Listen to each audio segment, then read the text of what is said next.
똥냄새가 왜 이리 심해? 창문 좀 열어! 병원장 사돈은 냅킨으로 코를 막으며 인상을 찌푸렸습니다. 사돈 미안합니다. 새벽에 일찍 일하고 왔더니 할아버지가 민망한 듯 대답했어요. 근본도 없으니 자네는 대릴사위나 하게 운전기사 노릇도 좀 하고. 상견례 날 태호는 모욕적인 말에도 꼭 참아보려 했지만 흙만지며 정직하게 살아온 할아버지의 움츠러든 어깨를 보며 더 이상 참지 못하고 폭발하고 마는데 과연 오만한 사돈댁을 향한 참교육은 성공할 수 있을까요? 구독, 좋아요 하시고 지금 어디서 보고 계신지 댓글로 남겨주시면 그곳에 항상 행운과 건강이 깃들기를 바라면서 인사드리겠습니다. 경기도 외곽 드넓은 농장 위로 새벽 4시에 어둠이 깔려 있었습니다. 낡은 한옥마루에서 첫딱 울음소리가 들려올 무렵 최만석 할아버지는 이미 눈을 뜨고 있었습니다. 75의 나이에도 여전히 흐트러짐 없는 그의 새벽 기상이었죠. 하지만 오늘은 달랐습니다. 만석은 천장을 한참 바라봤어요. 잠을 설쳤거든요. 가슴이 두근거렸습니다.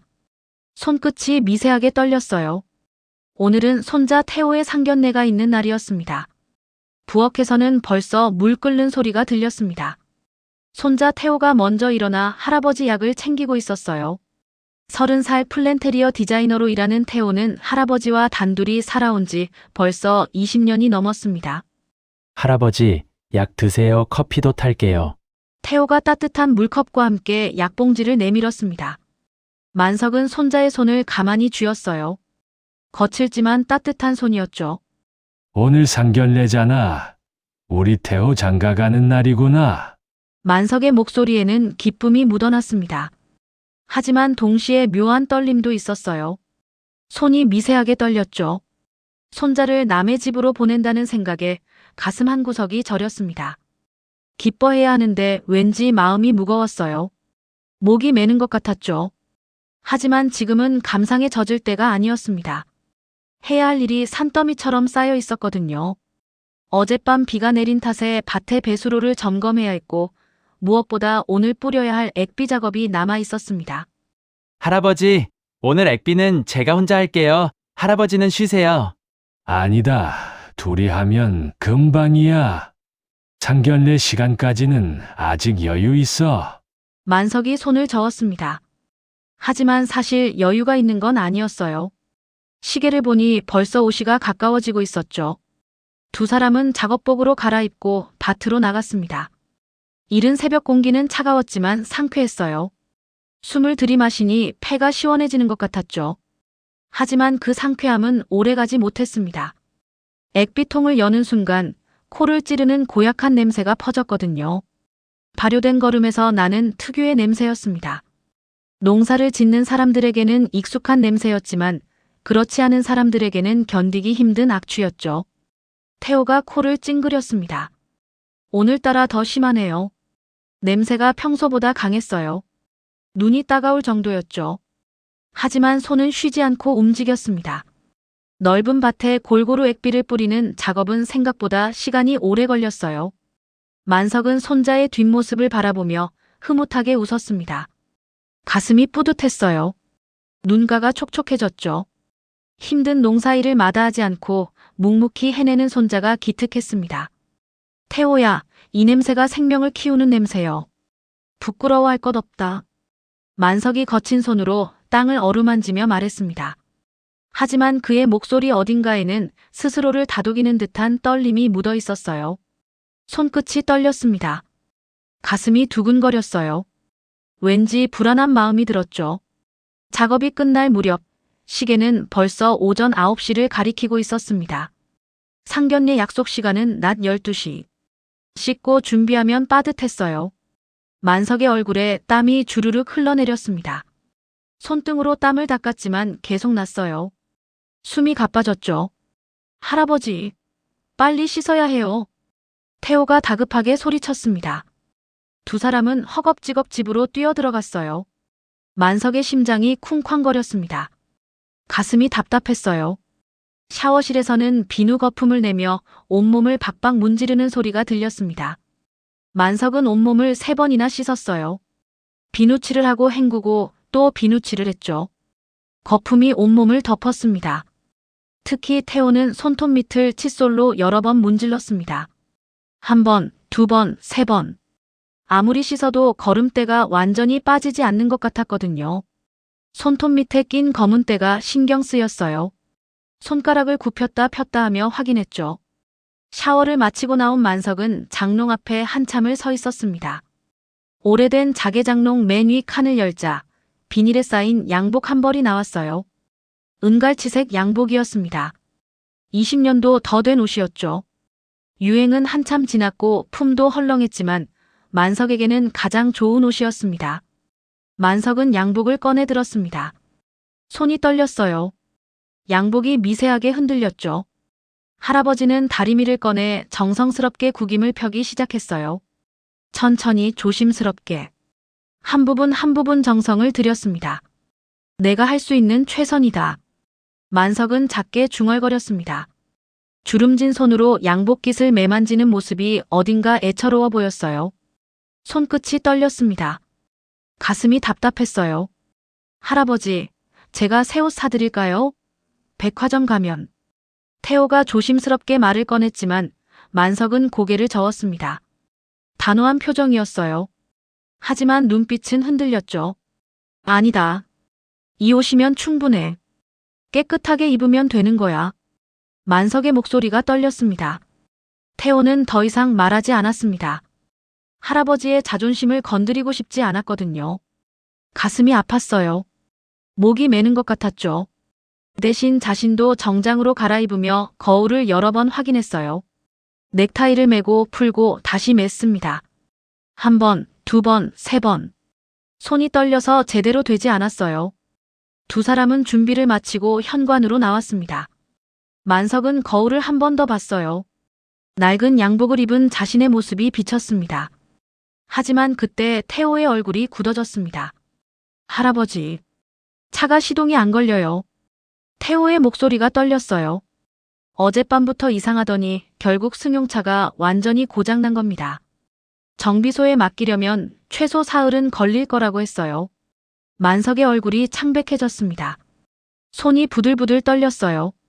입술이 파르르 떨렸죠. 어쩌지? 택시를 부를까요? 태호가 황급히 휴대폰을 꺼냈습니다.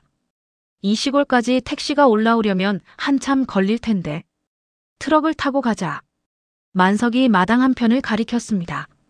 거기에는 낡은 1톤 트럭이 서 있었어요. 덜덜거리는 소리를 내며 겨우 움직이는 낡은 차였습니다.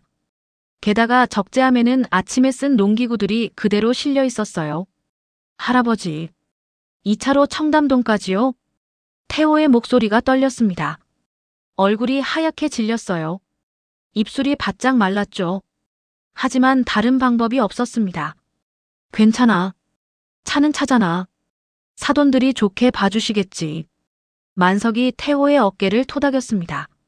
하지만 만석의 손도 떨리고 있었어요. 사실 그 자신도 불안했습니다. 만석의 손이 주먹을 꽉 쥐었습니다. 손에 땀이 났어요.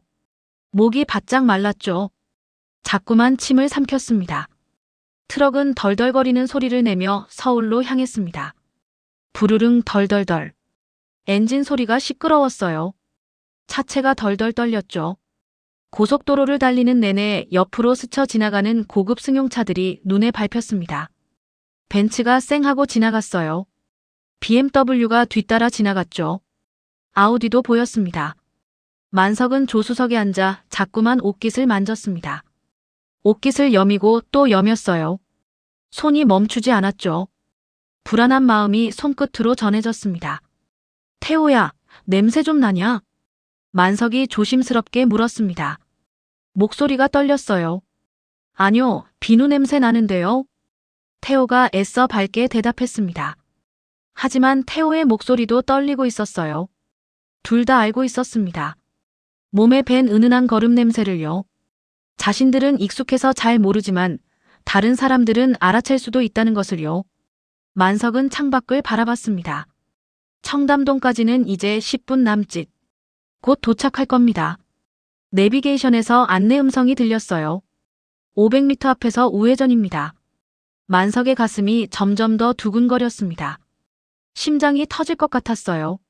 손에 땀이 났죠. 목이 바짝 말랐습니다. 침을 삼켰어요. 과연 자신들이 환영받을 수 있을까요? 만석은 알 수 없었습니다. 다만 한 가지는 확실했어요. 최선을 다했다는 것. 그것만으로도 충분하다고 스스로를 다독였습니다.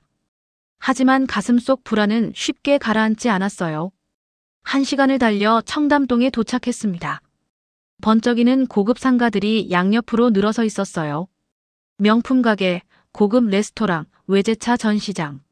만석은 창밖을 바라보며 입을 다물지 못했습니다. 여기가 청담동이구나. 태호도 긴장한 표정이었어요.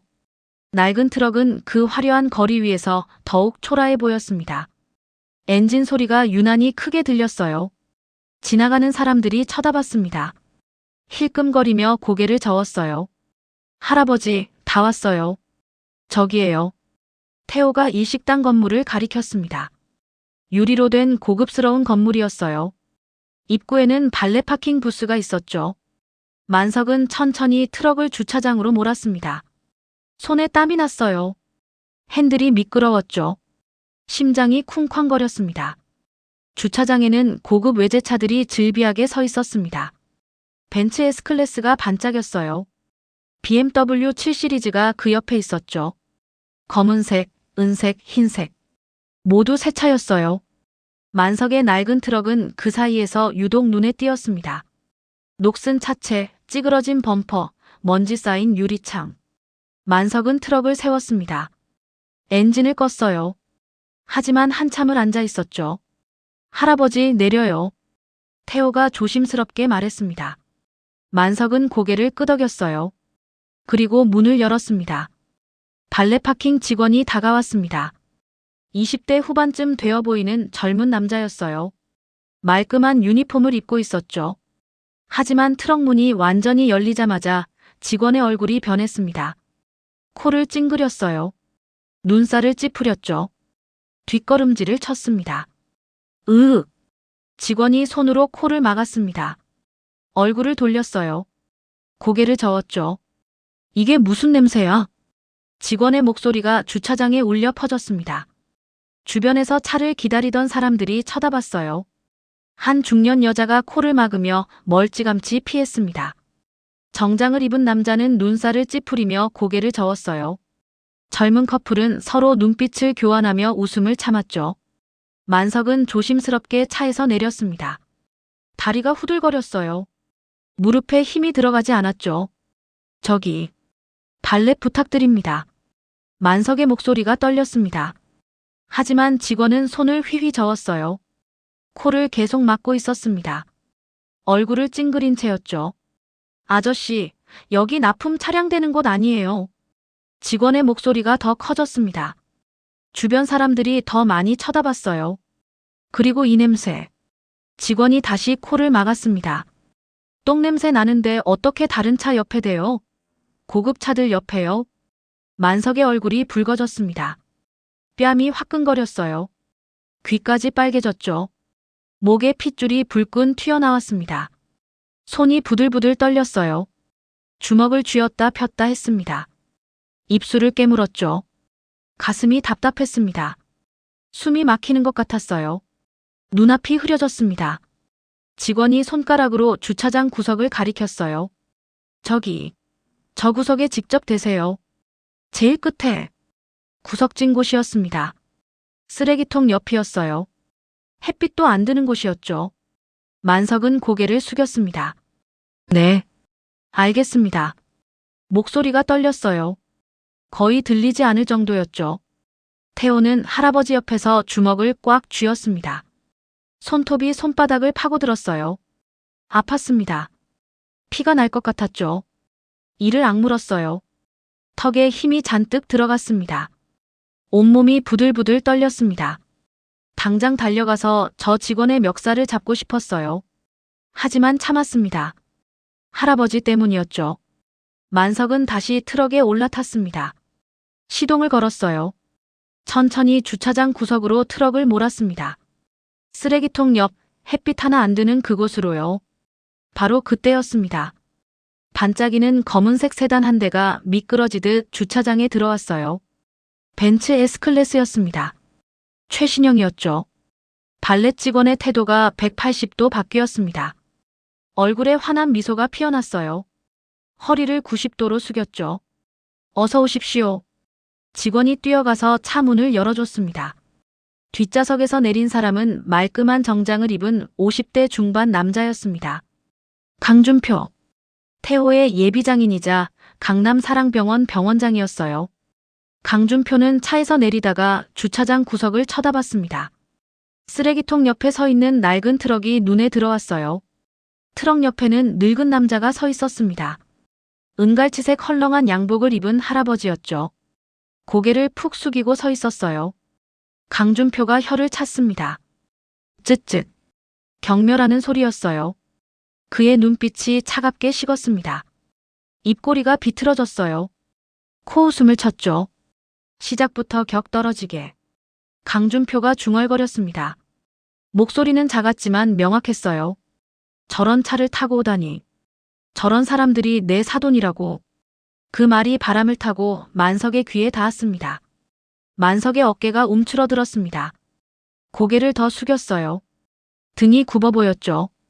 태호의 눈에는 할아버지가 10년은 더 늙어 보였습니다. 태호는 할아버지를 바라봤습니다. 가슴이 찢어지는 것 같았어요. 목이 메었죠. 눈시울이 뜨거워졌습니다. 하지만 어쩔 수 없었습니다. 태호는 그저 할아버지의 팔을 붙잡았어요. 할아버지 가요. 두 사람은 식당 입구를 향해 걸었습니다. 만석은 자꾸만 뒤를 돌아봤어요. 트럭이 보였습니다. 쓰레기통 옆에 초라하게 서 있는 트럭이요. 가슴이 아팠습니다. 식당 입구에 도착했습니다. 유리문을 열고 들어서자 화려한 인테리어가 펼쳐졌어요. 대리석 바닥, 크리스털 샹들리에, 고급 가구들. 만석은 주눅이 들었습니다. 자신의 낡은 양복이 더욱 초라하게 느껴졌어요. 직원이 다가왔습니다. 예약하셨나요? 네, 강준표. 강 병원장님 예약입니다. 태호가 대답했습니다. 직원이 고개를 끄덕이며 안내했어요. 이쪽으로 오세요. 프라이빗 룸으로 향하는 복도는 길게만 느껴졌습니다. 만석은 자꾸만 자신의 옷을 매만졌어요. 옷깃을 만지고 넥타이를 고치고 또 옷깃을 만졌습니다. 손이 멈추지 않았어요. 손에서 땀이 났습니다. 손바닥이 축축해졌죠. 프라이빗 룸 앞에 도착했습니다. 붉은색 원목 문이 앞을 막고 있었어요. 만석과 태호는 한참을 망설였습니다. 문 앞에서 두 사람 모두 숨을 깊이 들이마셨어요. 만석은 또다시 양복깃을 매만졌습니다. 손바닥에서 식은땀이 흘러내렸습니다. 심장이 쿵쾅거렸어요. 가슴이 터질 것 같았죠. 태호가 할아버지를 돌아봤습니다. 75 노인의 얼굴에는 긴장감이 역력했어요. 주름진 이마에 땀방울이 송골송골 맺혀 있었습니다. 입술이 바짝 말라 있었어요. 태호는 할아버지의 손을 꽉 잡았습니다. 할아버지, 괜찮아요. 제가 옆에 있잖아요. 작게 속삭인 말이었습니다. 사실 태호 자신도 떨리고 있었어요. 하지만 할아버지 앞에서만큼은 당당해야 했죠. 만석이 고개를 끄덕였습니다. 그리고 떨리는 손으로 문손잡이를 잡았어요. 차가운 금속의 감촉. 손에서 땀이 더 났습니다. 만석은 깊게 숨을 들이마셨습니다. 한 번, 두 번. 그리고 천천히 문을 밀었어요. 삐걱. 문이 열리는 소리와 함께 안에서 소리가 들려왔습니다. 여자들의 웃음소리. 와인잔 부딪히는 소리. 강준표의 목소리. 만석은 그 소리를 들으며 한 걸음 안으로 들어갔습니다. 방 안이 보였어요. 넓은 프라이빗 룸이었습니다. 중앙에는 큰 테이블이 놓여 있었어요. 그 주위로 사람들이 앉아 있었죠.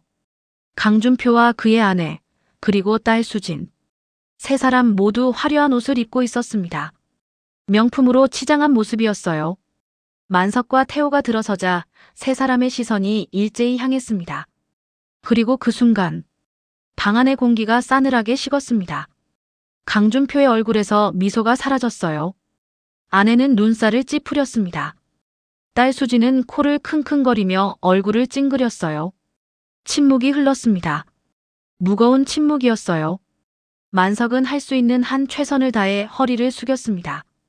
안녕하십니까? 최만석입니다. 떨리는 목소리였습니다.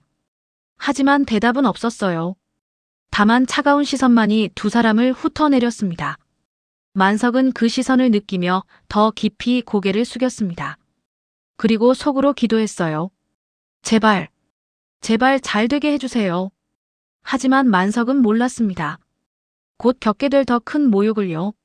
문이 열리는 순간 눈이 부실 정도로 화려한 광경이 펼쳐졌습니다. 천장의 크리스털 샹들리에에서 쏟아지는 따뜻한 조명, 고급스러운 원목 테이블, 은은한 향기를 내뿜는 꽃병들, 모든 것이 반짝이고 빛났어요. 그 화려함의 중심에 네 사람이 앉아 있었습니다.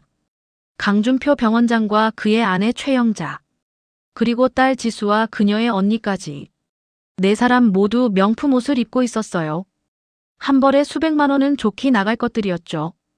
최영자의 샤넬 트위드 재킷은 조명을 받아 영롱하게 빛났습니다. 목에 두른 진주 목걸이는 계란만 했어요.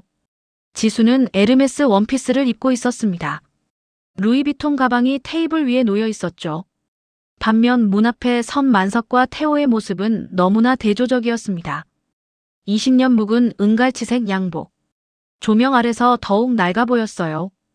해진 소매가 보였습니다. 바랜 색깔이 눈에 띄었어요. 헐렁한 품이 한눈에 들어왔죠. 침묵이 흘렀습니다. 길고 무거운 침묵이었어요. 최영자가 먼저 입을 열었습니다. 어서 오십시오. 하지만 그 목소리에는 따뜻함이라고는 없었습니다. 건조하고 차갑기만 했어요. 물건을 감정하는 듯한 눈빛이었죠. 최영자의 시선이 만석의 양복을 훑어내렸습니다.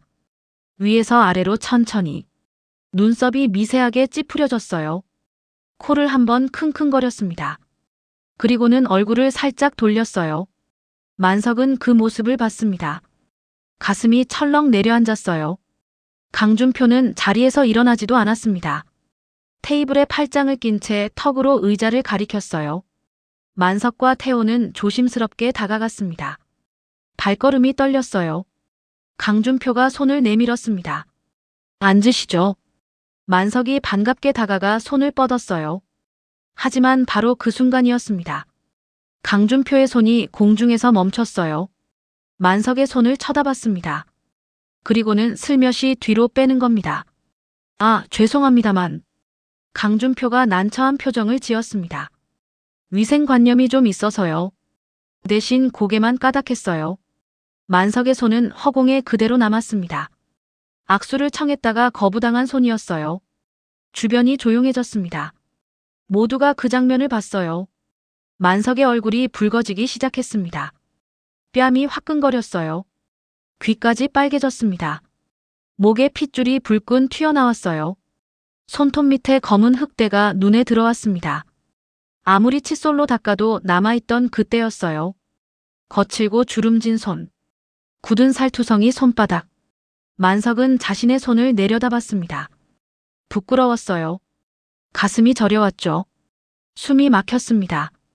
만석은 재빨리 손을 뒤로 빼서 숨겼습니다. 양복 바지 주머니에 넣었어요. 손을 보이고 싶지 않았거든요. 태호는 옆에서 주먹을 꽉 쥐었습니다. 손톱이 손바닥을 파고들었어요. 아팠습니다. 피가 날 것 같았죠. 이를 악물었어요. 턱에 힘이 잔뜩 들어갔습니다. 만석과 태호는 자리에 앉았습니다. 하지만 분위기는 여전히 차갑기만 했어요. 지수는 할아버지를 보고도 자리에서 일어나지 않았습니다. 그저 앉은 채로 고개만 까닥했어요. 태호는 그 모습을 보며 가슴이 철렁했습니다. 평소의 지수라면 절대 그러지 않았을 텐데요. 불안감이 스멀스멀 올라왔습니다. 최영자가 만석을 위아래로 훑어봤습니다. 그 양복은 꽤 오래되신 것 같은데요. 만석이 솔직하게 대답했어요. 아, 네. 20년쯤 됐습니다. 최영자가 과장되게 놀라는 척했습니다. 아이고 머나. 박물관에서나 볼 법한 스타일이네요. 날카로운 말이었습니다. 칼처럼 만석의 가슴을 찔렀어요. 지수의 언니가 킥킥거리며 웃었습니다. 만석은 대답하지 못했습니다. 목이 메었어요. 손은 무릎 위에 가지런히 올려놓았지만 계속 떨리고 있었죠. 강준표가 웨이터에게 손짓했습니다. 웨이터가 다가왔어요. 창문 좀 열어주세요. 찬바람이 방 안으로 들어왔습니다. 하지만 그것만으로는 부족했는지 최영자가 자리에서 일어났습니다. 구석에 놓인 공기청정기로 다가갔어요. 버튼을 눌렀습니다. 공기청정기 켜도 되죠? 윙 하는 소리와 함께 공기청정기가 작동했습니다. 방 안의 모든 사람이 그 소리를 들었어요. 무슨 뜻인지 모를 리 없었죠. 만석은 자기 옷깃을 슬며시 코에 갖다 대봤습니다. 혹시 냄새가 나나 싶어서요. 하지만 본인은 잘 모르겠었어요. 몸에 밴 냄새는 정작 본인은 잘 못 맡는 법이었으니까요. 고개를 더 숙였습니다. 어깨가 움츠러들었어요. 태호는 할아버지가 자기 옷 냄새를 맡는 모습을 봤습니다. 눈시울이 뜨거워졌어요. 가슴이 찢어지는 것 같았습니다. 최영자는 다시 자리로 돌아왔습니다. 하지만 앉기 전에 손수건을 꺼냈어요. 코를 살짝 가렸습니다. 그 모습이 만석의 눈에 고스란히 들어왔어요. 테이블 위에 고급 요리들이 나오기 시작했습니다. 하지만 아무도 수저를 들지 않았어요. 침묵만이 무겁게 흘렀죠. 만석은 고개를 들 수 없었습니다. 시선은 테이블 위에 고정되어 있었어요. 반짝이는 은수저가 눈에 들어왔습니다. 그 수저 위로 할아버지 자신의 모습이 일그러져 비쳤어요. 주름투성이 얼굴, 거칠게 빗은 백발, 낡은 양복. 모든 것이 이곳과 어울리지 않았습니다. 만석의 입술이 바짝 말라 갈라지고 있었습니다. 목구멍은 타들어가는데 물을 마실 용기조차 나지 않았어요. 강준표가 물을 한 모금 마시며 입을 열었습니다. 농사일 하신다고 들었는데 요즘은 잘 되시나요? 그 말 속에는 보이지 않는 비하가 숨어 있었습니다. 태호는 그것을 느꼈어요. 이 자리는 상견례가 아니었습니다. 품평회였어요. 아니, 심판대였죠. 침묵이 길게 이어졌습니다. 강준표가 다시 입을 열었습니다. 태호 씨는 플랜테리어 디자이너라고 했죠? 태호가 고개를 들었습니다. 네, 작년에 강남 쪽 호텔 로비 작업을 맡았습니다. 최영자가 끼어들었습니다. 아, 거기 가봤는데 별로던데요. 손등으로 입을 가리며 웃는 신용을 했어요. 지수의 언니도 킥킥거렸습니다. 태호의 얼굴이 붉어졌습니다. 1년 동안 밤샘 작업으로 완성한 프로젝트였거든요. 업계에서도 호평을 받았던 작업이었어요. 하지만 단 한마디로 깎아내려졌습니다. 손에 쥔 수저에 힘을 주었어요. 손가락 마디가 하얗게 변했습니다. 만석은 손자의 굳어진 표정을 봤습니다. 가슴이 저려왔어요. 하지만 자신은 아무것도 해줄 수 없었습니다. 입을 열 자격조차 없는 것 같았거든요. 강준표가 자랑하듯 말했습니다. 우리 큰 사위는 검사라고요. 서울중앙지검에 있다고요. 작은 사위는 대기업 과장이라고요. 시선은 태호를 향하고 있었습니다. 비교하라는 듯이요. 최영자도 거들었습니다. 그 정도는 되어야 우리 집안 사위라고요. 목소리에는 자부심이 가득했어요. 태호는 참았습니다. 참아야 했죠. 지수는 계속 고개를 숙이고 있었습니다. 입술을 깨물며 테이블만 내려다보고 있었어요. 태호가 여러 번 눈빛으로 신호를 보냈지만 지수는 고개를 들지 않았습니다. 예전의 지수였다면 당장 일어나서 태호를 변호했을 거예요. 하지만 지금은 아무 말도 하지 않았습니다. 침묵으로 일관하고 있었어요. 태호는 그 침묵이 더 아팠습니다. 모욕보다 더 깊은 상처였어요. 만석이 떨리는 목소리로 입을 열었습니다. 우리 태호가 비록 성실하게 일합니다. 하지만 최영자가 손을 휘저으며 말을 끊었습니다. 그런 건 기본이라고요. 학벌이 있어야 한다고요. 집안이 받쳐줘야 한다고요. 그리고는 만석을 똑바로 쳐다봤어요. 가정교육이 안 된 게 보인다고 했습니다. 어느 자리에 어울리는 사람인지 알아야 한다고요. 말끝을 흐렸지만 의미는 명확했습니다. 만석과 태호는 이 자리에 어울리지 않는 사람들이라는 뜻이었어요. 만석의 손이 무릎 위에서 부들부들 떨렸습니다. 입술도 떨렸어요. 뭔가 말하고 싶었지만 목이 메어서 소리가 나오지 않았습니다. 가슴이 답답했어요. 숨이 막혔습니다. 눈앞이 흐려졌어요. 태호는 할아버지의 떨리는 손을 봤습니다. 평생 거친 일하시며 자신을 키워주신 그 손이었어요. 언제나 따뜻하고 든든했던 손. 지금은 무력하게 떨리고 있었습니다. 강준표가 술병을 들었습니다. 일본에서 공수한 사케였어요. 술이나 한잔합시다. 강준표가 태호의 잔에 술을 따랐습니다. 그리고는 만석 쪽으로 술병을 들었어요. 하지만 술을 따르려다 멈췄습니다. 그의 시선이 만석의 손에 고정됐어요. 손톱 밑에 검은 흙대, 거친 손, 굳은 살이 박힌 손바닥. 강준표는 술병을 다시 테이블에 내려놓았습니다. 아, 저는 결벽증이 좀 있어서요. 웃으며 말했지만 그 웃음에는 비아냥이 가득했습니다. 잔 드시는 분이 깨끗해야 같이 술을 마실 수 있다고요. 손톱 밑에 뭔가 있다고요. 최영자도 거들었습니다. 요즘 위생이 얼마나 중요한데요. 화분 만지시면 손톱 밑이 다 까매진다고요. 화분 만지시면이라는 말. 그 말에는 깊은 경멸이 담겨 있었습니다. 농사를 그저 화분 만지는 일 정도로 치부하는 말투였어요. 만석은 자신의 손을 내려다봤습니다. 손톱 밑에 검은 때가 유독 선명하게 보였어요. 아무리 칫솔로 문질러도 지워지지 않던 그때였죠. 이 손으로 땅을 일구고 이 손으로 농작물을 키워 손자를 먹여 살렸습니다. 하지만 지금은 더럽고 치사한 것처럼 느껴졌어요. 만석의 눈에 눈물이 맺혔습니다. 빠르게 눈을 깜빡여 참았어요. 하지만 가슴은 무너지고 있었습니다. 태호는 더 이상 참을 수 없었습니다. 가슴 속에서 뜨거운 무언가가 치솟아 올랐어요. 하지만 만석이 태호의 손을 꽉 잡았습니다. 고개를 저었어요. 참으라는 신호였죠. 방 안의 침묵이 계속 이어졌습니다. 최영자가 명품 가방에서 태블릿을 꺼냈습니다. 최신형 아이패드였어요. 케이스조차 에르메스 제품이었죠. 탁! 테이블 위에 소리나게 내려놓았습니다. 은은한 조명 아래서 태블릿 화면이 환하게 빛났어요. 예단 리스트입니다. 최영자의 목소리가 차갑게 가라앉았습니다. 손가락으로 화면을 몇 번 터치하더니 만석 쪽으로 밀었어요. 만석은 태블릿 화면을 내려다봤습니다. 하지만 글씨가 작아서 잘 보이지 않았어요. 눈을 가늘게 떴습니다. 고개를 앞으로 내밀었어요. 여전히 흐릿했죠. 태호가 재킷 안주머니에서 돋보기 안경을 꺼냈습니다. 할아버지가 신문 보실 때 쓰시는 것이었어요. 조용히 만석에게 건넸습니다. 만석은 떨리는 손으로 안경을 받아 썼습니다. 안경 다리를 걸치는 손끝이 미세하게 떨렸어요. 그리고 다시 화면을 들여다봤죠. 화면에는 항목들이 빼곡하게 적혀 있었습니다. 예단 현금 3억, 다이아몬드 반지, 롤렉스 시계, 에르메스 가방, 밍크 코트, 외제차, 비단 이불 세트, 수입 가구까지. 만석이 떨리는 손가락으로 하나씩 짚어가며 계산하기 시작했어요. 다이아몬드 반지만 수천만 원이었습니다.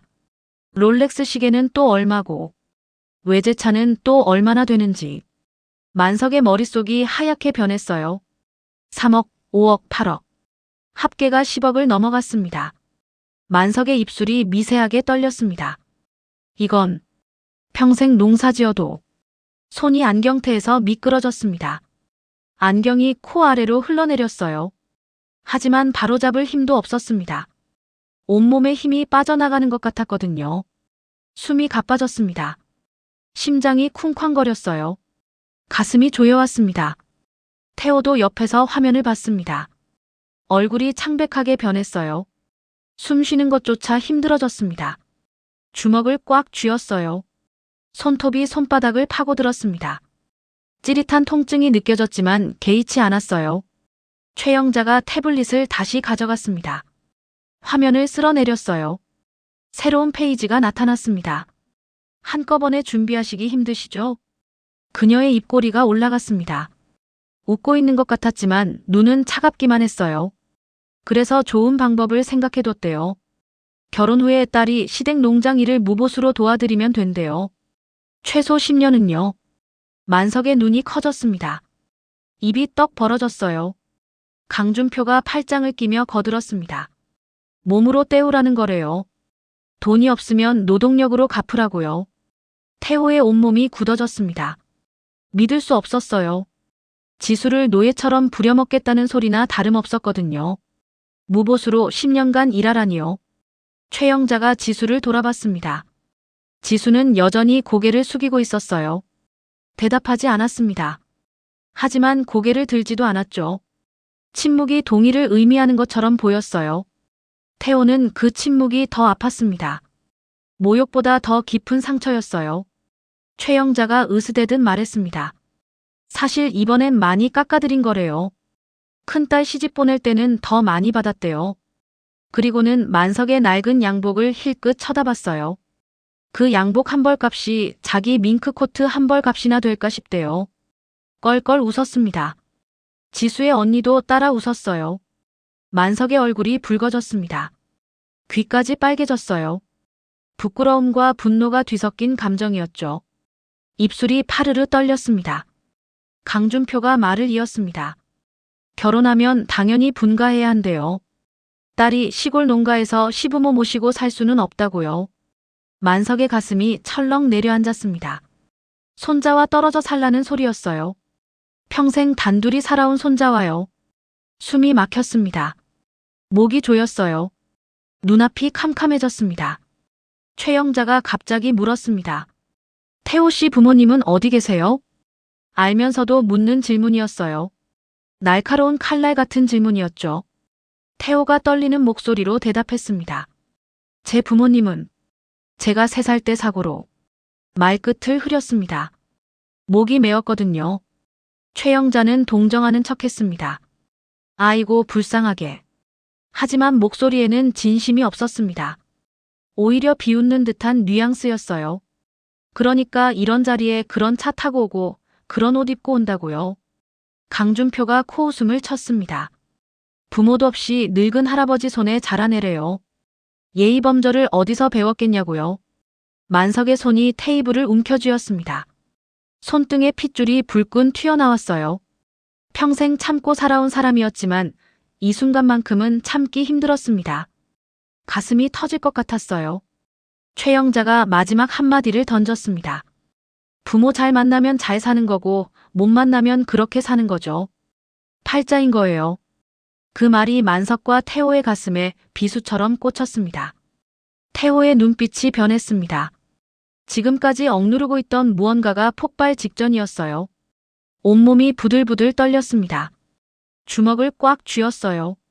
손톱이 손바닥을 뚫을 것 같았습니다. 이를 악물었어요. 턱이 아플 정도로 힘을 줬습니다. 태호는 지수를 똑바로 바라봤습니다. 단 한 번이라도 좋으니 변호해달라고. 일어서 달라고. 눈빛으로 애원했어요. 하지만 지수는 여전히 고개를 숙이고 있었습니다. 손으로 냅킨만 만지작거리고 있었어요. 만석은 그런 손자를 봤습니다. 온몸이 떨리고 있는 손자의 모습을요. 주먹을 꽉 쥔 손에서 피가 배어나올 것만 같았어요. 할아버지의 가슴이 찢어지는 것 같았습니다. 눈물이 흘러내렸어요. 흐느낌을 참았지만 어깨가 떨렸습니다.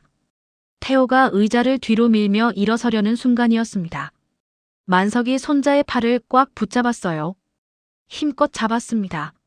차가운 손이었어요. 부들부들 떨리는 손이었죠. 아직은 안 돼. 만석의 눈빛이 간절했습니다. 조금만 더 참자고, 조금만 더 견디자고 말하고 있었어요. 태호는 할아버지의 떨리는 손을 느꼈습니다. 그 손이 얼마나 차갑게 식어 있는지도요. 온기가 다 빠져나간 손이었습니다. 태호는 다시 주저앉았습니다. 하지만 눈빛은 변해 있었어요. 방 안의 공기가 더욱 차갑게 식어갔습니다. 강준표 일가는 만족스러운 표정이었어요. 원하는 대로 됐으니까요. 하지만 그들은 몰랐습니다. 곧 겪게 될 일을요. 만석과 태호가 결코 만만한 사람들이 아니라는 것을요. 방 안에 무거운 침묵이 흘렀습니다. 최영자의 마지막 말이 공기 중에 떠돌았어요. 대릴 사위 겸 집사. 그 말이 태호의 귓가에서 맴돌았습니다. 숨쉬기가 힘들었어요. 가슴 한가운데가 조여왔습니다. 마치 보이지 않는 손이 목을 쥐어짜는 것 같았어요. 심장이 뛰었습니다. 쿵쾅쿵쾅. 너무 빨리 뛰어서 터질 것 같았어요. 옆에 앉은 할아버지 만석의 손이 미세하게 떨렸습니다. 주먹을 꽉 쥔 손마디가 하얗게 변해 있었어요. 손톱이 손바닥을 파고들고 있었습니다. 하지만 아픈 것도 모르는 듯 했어요. 벽시계의 초침 소리만 또각또각 울렸습니다. 그 소리가 마치 심장 박동처럼 느껴졌어요. 모두의 시선이 태호에게 집중됐습니다. 강준표가 팔짱을 낀 채 비웃는 표정으로 태호를 내려다봤어요. 최영자는 찻잔을 들며 여유롭게 미소 지었습니다. 승리를 확신한 얼굴이었어요.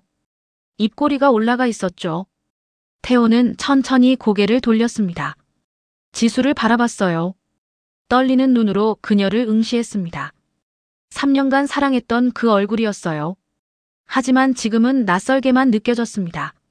지수는 물컵만 만지작거렸어요. 태호를 똑바로 쳐다보지 못했습니다. 시선이 이리저리 흔들렸어요. 테이블 위, 천장, 벽. 어디든 보면서도 태호만은 피했습니다.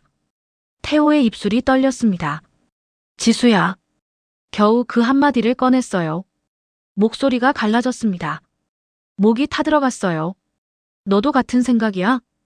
간절함이 묻어나는 물음이었습니다. 마지막 희망을 걸고 묻는 질문이었어요. 제발 아니라고 말해달라는 애원이었죠. 지수의 얼굴이 굳어졌어요. 식탁 아래에서 최영자가 딸의 발을 툭툭 찼습니다. 눈빛으로 신호를 보냈어요. 빨리 대답하라는 압박이었습니다. 지수의 손이 물컵을 더 세게 움켜쥐었어요. 손등에 핏줄이 불끈 솟았습니다. 손가락 마디가 하얗게 변했어요. 태호는 지수의 입술이 떨리는 걸 봤습니다. 무언가 말하려다가 다시 입을 다무는 모습도 봤어요. 고개를 돌리려다가 멈추는 모습도 봤습니다. 지수야, 제발. 태호가 다시 한번 불렀어요. 목소리에 애원이 담겼습니다. 손을 뻗어 지수의 손을 잡으려 했어요. 하지만 지수가 손을 뒤로 뺐습니다. 태호의 손이 허공을 헤맸어요. 지수는 긴 한숨을 내쉬었습니다. 그리고 입을 열었어요. 오빠. 현실 차이 너무 크잖아. 그 한마디에 태호의 세상이 무너졌습니다. 심장이 얼어붙는 것 같았어요. 쿵 하고 가슴 한가운데가 무너져 내렸습니다. 온몸에 피가 거꾸로 도는 듯 했어요. 손끝이 차갑게 식었습니다. 엄마 말이 틀린 건 아니야. 지수가 계속 말을 이었어요. 여전히 태호를 똑바로 보지 못했습니다. 테이블 위에 냅킨만 만지작거렸어요. 태호는 귀가 멍해졌습니다. 지수의 목소리가 물속에서 들리는 것처럼 왜곡되어 들렸어요. 할아버님 냄새나는 것도 사실이고. 그 말을 듣는 순간 태호의 눈빛이 변했습니다. 아빠 비위 약한데 이해 좀 해줘. 실망이었어요. 배신감이었습니다. 그리고 깊은 환멸이었습니다. 태호의 주먹이 무릎 위에서 떨렸어요. 손톱이 손바닥을 뚫을 것 같았습니다. 자존심 버리고 들어와 살면 편하잖아. 오빠가 참으면 되는 거잖아. 지수가 태호의 손을 잡으려 했습니다. 마치 아무렇지도 않은 듯이요. 태호는 손을 뿌리쳤어요. 거칠게. 세게. 지수의 손이 허공을 헤맸습니다. 당황한 표정을 지었어요. 눈이 커졌습니다. 태호는 웃음이 나왔습니다. 허탈한 웃음이었어요. 영혼이 빠져나간 듯한 웃음이었습니다. 소리 없는 웃음이었죠. 참으면 되는 거였구나. 내가 무릎 꿇으면 되는 거였구나. 할아버지 모욕당해도 참으면 되는 거였구나. 태호의 눈에서 미련이 사라졌습니다. 3년간 사랑했다고 믿었던 여자였어요. 함께 미래를 그렸던 사람이었습니다. 하지만 이 여자도 부모와 똑같은 인간이었어요. 돈과 체면이 사람보다 중요한 인간. 할아버지를 모욕해도 괜찮다고 생각하는 인간. 태호의 가슴 속에서 뜨거운 무언가가 식어갔어요. 사랑이 증오로 변하는 순간이었습니다. 옆에서 만석이 부들부들 떨고 있었어요. 손자가 사랑하는 여자에게까지 무시당하는 모습. 그 모습을 보자 더 이상 참을 수 없었습니다. 평생 쌓아온 한이 폭발하기 직전이었어요. 만석의 호흡이 거칠어졌습니다. 숨을 들이마실 때마다 콧구멍이 벌렁거렸어요. 가슴이 뛰었습니다. 심장이 터질 것 같았어요. 머리끝까지 피가 올랐습니다. 관자놀이가 욱신거렸어요. 72년을 살아오며 참고 또 참았습니다. 아들을 잃고도 참았어요. 손주를 홀로 키우며 온갖 멸시를 받아도 참았습니다. 노인네, 촌놈, 가난뱅이. 그런 말들을 들어도 참았어요. 하지만 이젠 안 됐습니다. 더 이상은 못 참았어요. 손자가 무릎 꿇는 모습을 볼 수는 없었습니다. 만석은 자리에서 벌떡 일어났습니다. 의자가 뒤로 밀려났어요. 쿵 소리가 났습니다. 식탁이 덜컥 흔들렸어요. 찻잔이 달그락거렸습니다. 물컵이 흔들거렸어요. 태호가 놀라서 할아버지를 올려다봤습니다. 강준표와 최영자도 깜짝 놀라 쳐다봤어요. 만석은 탁자 위에 물컵을 집어들었습니다. 손이 떨렸지만 힘은 확고했어요. 그의 눈빛이 변해 있었습니다. 72년 인생에서 한 번도 본 적 없는 눈빛이었어요. 분노였습니다. 억울함이었습니다. 그리고 더 이상 참지 않겠다는 결연함이었어요. 이 천하의 벼락 맞을 것들. 목청껏 외쳤습니다. 만석의 목소리가 방 안을 가득 채웠어요. 72년 인생에서 가장 큰 소리였습니다. 그리고 강준표의 얼굴을 향해 물을 확 쏟아부었습니다. 촥! 차가운 물이 공중을 날았어요. 슬로우 모션처럼 느리게 날아가는 것 같았습니다. 물방울들이 빛을 반사하며 반짝였어요. 그리고 강준표의 얼굴을 정확히 적셨습니다. 얼굴 한가운데로 물이 사방으로 튀었어요. 고급 양복도 흠뻑 젖었습니다. 셔츠가 물에 젖어 살에 달라붙었어요. 넥타이에서 물이 똑똑 떨어졌습니다. 머리카락에서도 물이 주르륵 흘러내렸어요. 으악! 강준표가 비명을 질렀습니다. 두 손으로 얼굴을 감쌌어요. 물이 눈에 들어갔는지 눈을 감았습니다. 자리에서 벌떡 일어났어요. 의자가 뒤로 넘어졌습니다. 쿵! 뭐야? 이게 무슨 짓이야? 강준표가 소리쳤습니다. 얼굴을 손으로 닦으며 허둥댔어요. 하지만 물은 계속 뚝뚝 떨어졌습니다. 최영자도 자리에서 뛰어올랐습니다. 으악! 미쳤어? 비명을 질렀어요. 지수도 기겁하며 벌떡 일어났습니다. 할아버님! 하지만 만석은 듣지 않았습니다. 옆 테이블 손님들이 이쪽을 쳐다봤어요. 웅성거리는 소리가 들렸습니다. 저기 무슨 일이야? 물 뿌렸어. 누군가 휴대폰을 꺼내 사진을 찍었어요. 플래시가 번쩍였습니다. 하지만 만석은 개의치 않았습니다. 그는 물컵을 탁자에 내려놓았어요. 쿵 소리가 났습니다. 그리고 강준표를 똑바로 쳐다봤습니다. 내 금쪽 같은 손주를 머슴 취급해.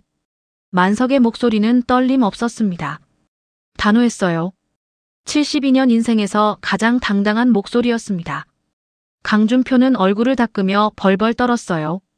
분노로 온몸이 떨렸습니다. 근본, 내 놈들 근본이 돈이라면. 만석이 다시 한번 소리쳤습니다. 그 돈으로 얼마나 잘 사나 지켜보마. 손가락으로 강준표를 가리켰어요. 강준표의 얼굴이 시뻘겋게 변했습니다. 목에 핏줄이 불끈 튀어나왔어요. 입술이 파르르 떨렸습니다. 만석은 태호의 손목을 낚아챘습니다. 가자, 태호야. 굵은 손이었어요. 거친 손이었습니다. 하지만 따뜻했습니다. 태호는 할아버지의 손을 느꼈어요. 할아버지가 자신을 지켜주는 그 손을요. 두 사람은 방문을 향해 걸어갔습니다. 만석의 걸음은 당당했어요. 등이 굽지 않았습니다. 어깨가 펴져 있었어요. 태호도 고개를 들고 따라갔습니다. 지수를 돌아보지 않았어요. 뒤에서 고함이 터져 나왔습니다. 노망났나? 경찰 불러. 강준표의 목소리였습니다. 최영자도 소리쳤어요. 폭행이야. 증인 다 있어. 손가락으로 만석을 가리키며 떨었습니다. 하지만 만석은 뒤도 돌아보지 않았습니다. 문을 활짝 열고 나갔어요. 쾅! 문이 닫히는 소리가 복도에 울렸습니다. 방 안에는 물 뒤집어 쓴 강준표와 얼어붙은 최영자, 그리고 멍하니 서 있는 지수만 남았어요. 강준표는 여전히 얼굴을 닦고 있었습니다. 옷에서 물이 뚝뚝 떨어졌어요. 바닥에 물웅덩이가 생겼습니다. 최영자는 남편 옆에서 허둥대고 있었어요. 냅킨으로 옷을 닦아줬습니다. 하지만 소용없었어요. 이미 흠뻑 젖었거든요. 지수는 닫힌 문을 하염없이 바라봤습니다. 움직이지 못했어요. 손에서 뭔가가 빠져나간 것 같았습니다. 돌이킬 수 없는 선을 넘은 것 같았어요. 가슴이 텅 비는 느낌이었습니다. 하지만 이미 늦었어요. 덜컹거리는 트럭 안은 정적에 휩싸여 있었습니다. 만석은 운전대만 쥐고 있었어요. 앞만 바라봤습니다. 눈빛은 변함없었어요. 흔들림 없는 눈빛이었죠. 태호는 차창 밖만 보고 있었습니다. 두 사람 모두 말이 없었어요. 침묵만이 흘렀습니다. 엔진 소리만 덜덜덜 울렸어요. 밤하늘에서 빗방울이 떨어지기 시작했습니다. 후두둑. 앞유리에 빗방울이 부딪혔어요. 하나, 둘, 셋. 점점 빗방울이 굵어졌습니다. 와이퍼가 좌우로 움직였어요. 끼익끼익 소리를 내며요. 태호의 가슴은 여전히 아팠습니다. 지수의 목소리가 귓가에 맴돌았어요. 오빠가 참으면 되잖아. 그 말이 계속 떠올랐습니다. 지워지지 않았어요. 손을 꽉 쥐었습니다. 손톱이 손바닥을 파고들었어요. 하지만 그 아픔조차 느껴지지 않았습니다. 마음이 더 아팠거든요. 트럭은 비포장도로를 달렸습니다. 덜컹덜컹 흔들렸어요. 하지만 두 사람은 여전히 침묵했습니다. 말이 필요 없었어요. 30분쯤 지나 집 앞에 도착했습니다. 낡은 농가가 보였어요. 마당에 불이 켜져 있었습니다. 트럭이 멈췄습니다. 하지만 두 사람은 내리지 않았어요. 그냥 앉아 있었습니다. 빗소리만 트럭 지붕을 두드렸어요. 두두둑 두두둑. 태호가 먼저 입을 열었습니다. 할아버지. 목소리가 떨렸어요. 저 정말 무능한 건가요? 만석은 대답하지 않았습니다. 그저 손자를 바라봤어요. 저 때문에 할아버지가 망신당하신 거 아니에요? 태호의 눈에 눈물이 맺혔습니다. 3년간 사랑했던 사람에게 버림받은 아픔이었어요. 할아버지께 부끄러운 손자라는 자책감이었습니다. 목이 메었어요. 만석은 천천히 손을 뻗었습니다. 태호의 어깨를 다독였어요. 아니다, 태호야.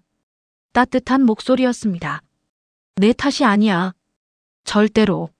만석의 손이 태호의 등을 쓸어내렸어요. 할아버지가 자랑스럽다. 우리 태호. 두 사람은 한참을 그렇게 앉아 있었습니다. 빗소리만 계속 들렸어요. 만석은 트럭에서 내렸습니다. 태호도 따라 내렸어요. 빗방울이 점점 굵어졌습니다. 하지만 두 사람은 서둘러 집으로 들어가지 않았어요. 만석이 태호를 돌아봤습니다. 보여줄 게 있다.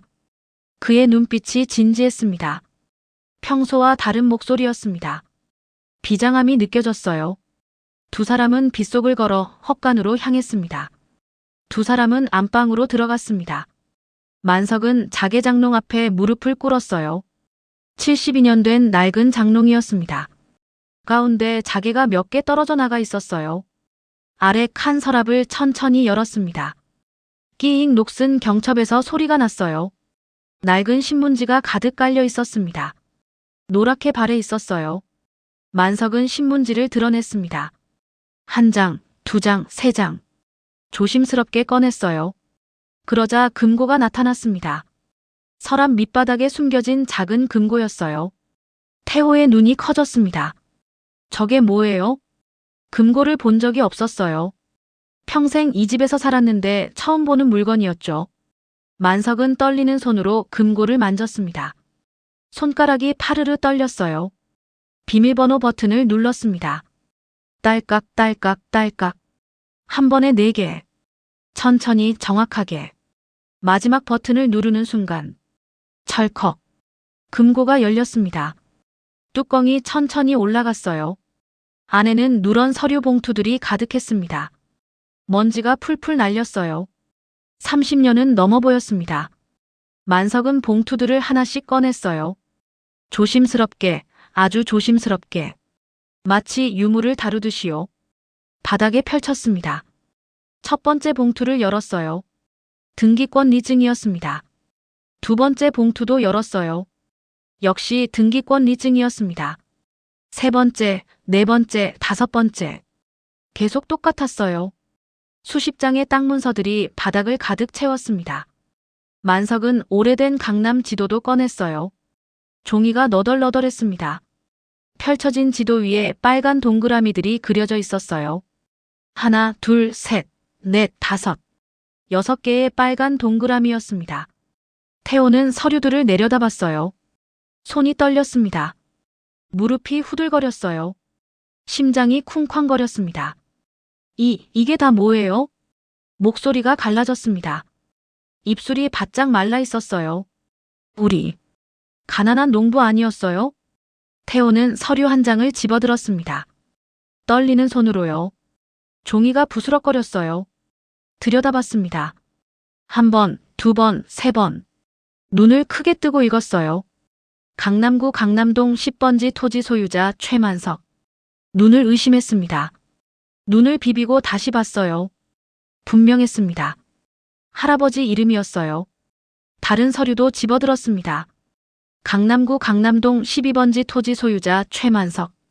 또 다른 서류도요. 강남구 강남동 14번지 토지 소유자 최만석. 모두 같은 이름이었어요. 할아버지. 태호가 할아버지를 올려다봤습니다. 눈이 휘둥그레졌어요. 입이 떡 벌어졌습니다. 믿을 수 없다는 표정이었어요. 온몸이 얼어붙었습니다. 만석은 서류 한 장을 손가락으로 짚었습니다. 강남사랑병원. 낮은 목소리였어요. 침착했지만 떨림이 느껴졌습니다. 그 땅 다 내 거다. 태호의 입이 더 벌어졌습니다. 심장이 쿵쾅거렸어요. 귀가 멍해졌습니다. 병원 건물이 서 있는 땅.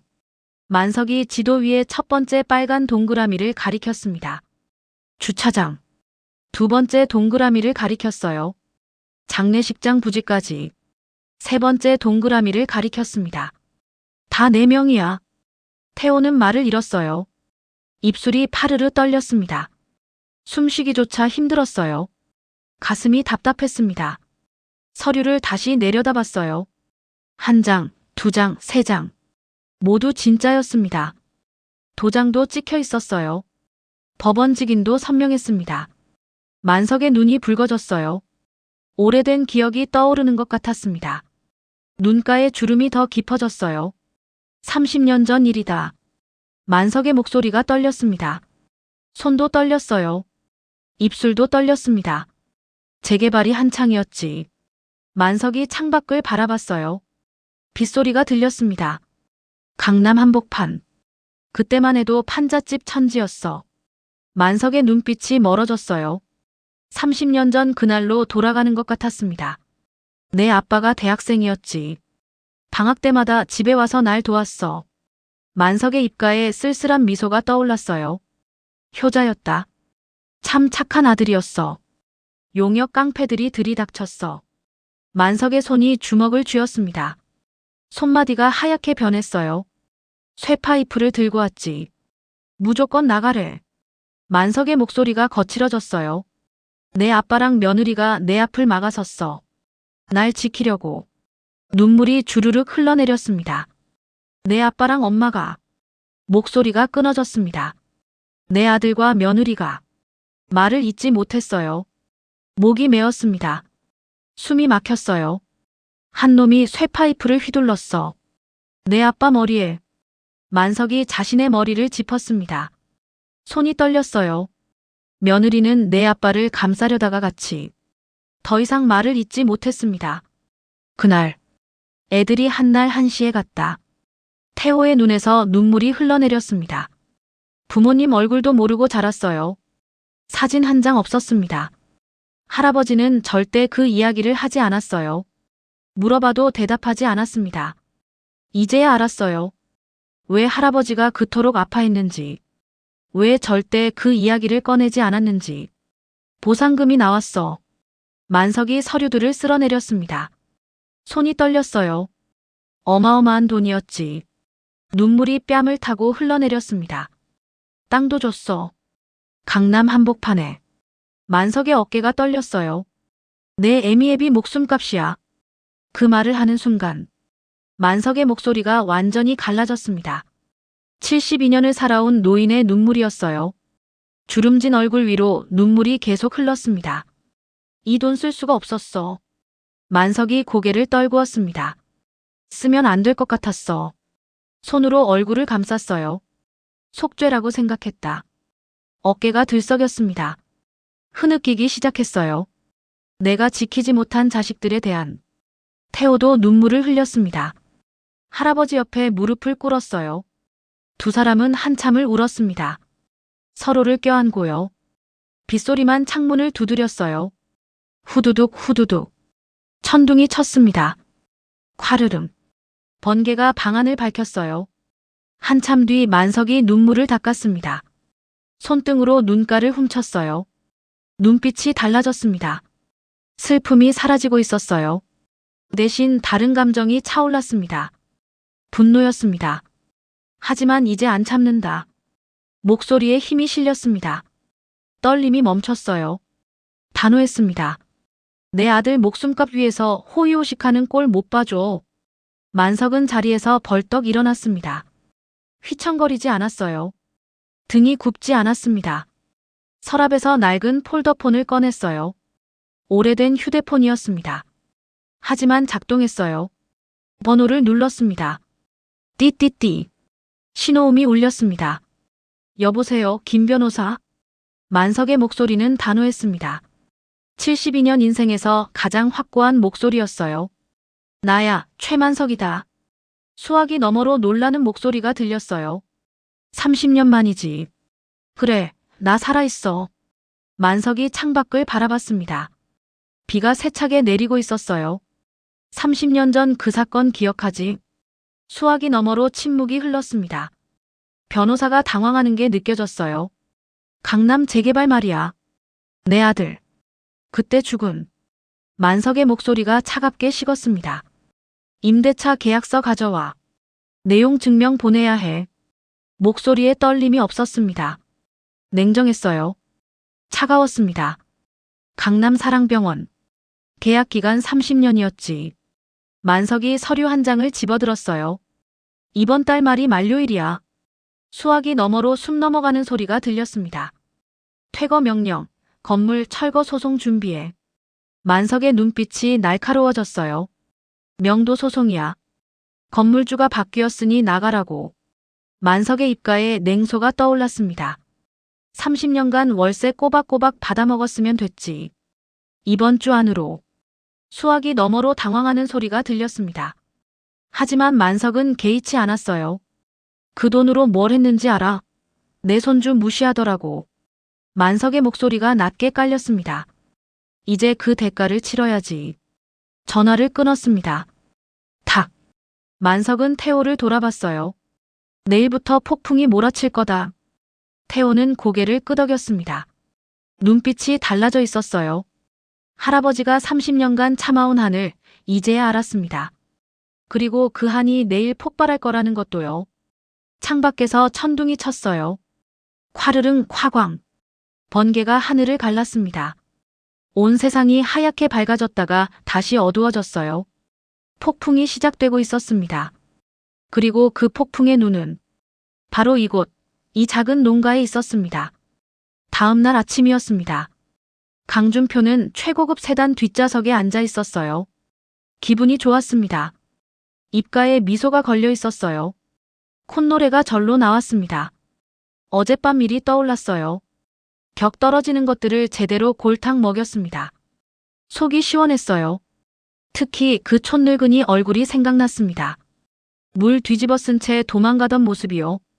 신문을 펼쳐들었습니다. 여유로운 표정이었어요. 부동산 면을 보며 혼잣말을 했습니다. 다음엔 땅이나 더 사볼까? 운전기사가 병원 쪽으로 차를 몰았습니다. 평소처럼 조용한 아침이었어요. 하지만 병원 근처에 다가가자 이상했습니다. 차들이 막혀 있었어요.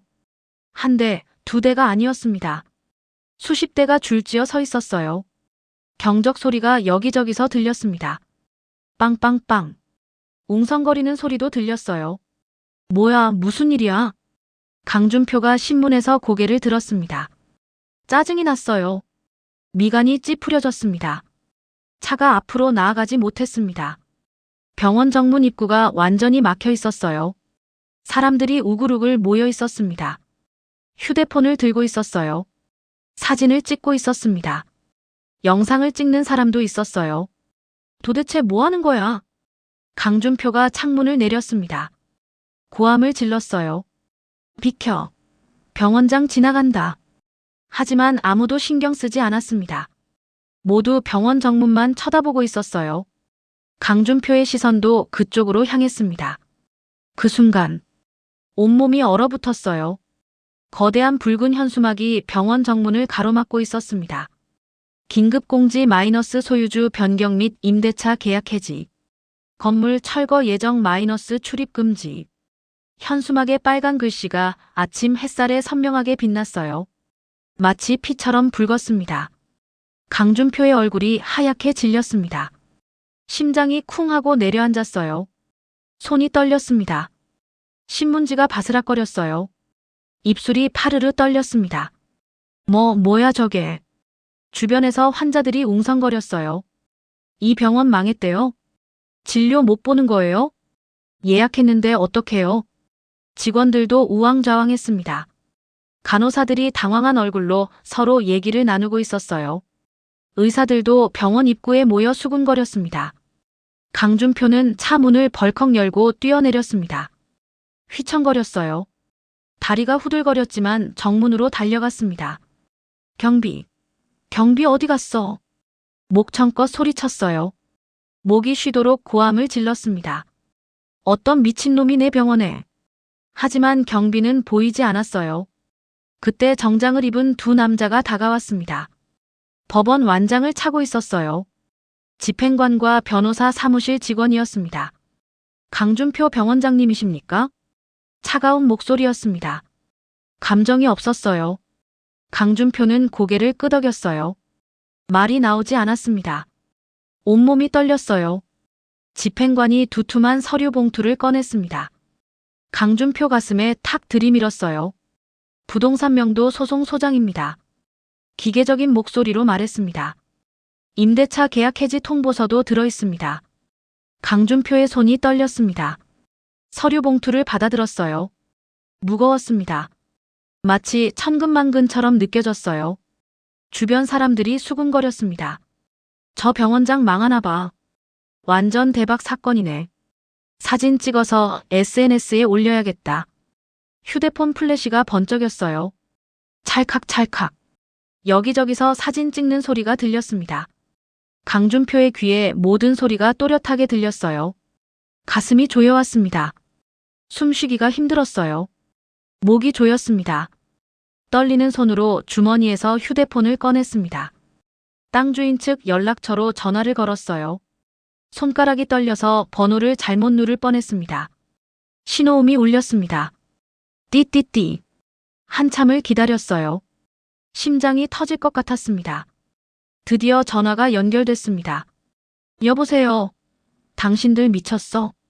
강준표가 소리쳤어요. 목소리가 갈라졌습니다. 내가 병원장 강준표야. 감히 내 병원에 무슨 짓이야? 수화기 너머로 익숙한 목소리가 들렸습니다. 걸걸한 목소리였어요. 72년을 살아온 노인의 목소리였습니다. 강준표의 온몸이 굳어졌습니다. 피가 거꾸로 도는 것 같았어요. 나다. 짧은 한마디였습니다. 소똥 냄새 난다던 태호 하랩이다. 그 순간 강준표의 뇌가 멈췄어요.